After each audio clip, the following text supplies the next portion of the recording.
भाई वो झींगा का अच्छे है।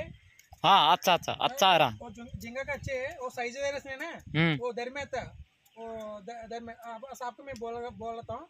वो फीडिंग है ना, हाँ वो फीडिंग क्या बोल रहा हूँ నేను సార్తో చెప్తాను దర్ మీద అప్లై చేయించండి సైజు వేరియేషన్ చాలా ఎక్కువ ఉంది దర్ మీద చేయించండి దర్ మీద ఒక 5 రోజులు వేయించండి 5 రోజులు కంటిన్యూగా దర్ మీద చేయండి కంటిన్యూ 5 days దర్ మీద ఓకే ఓకే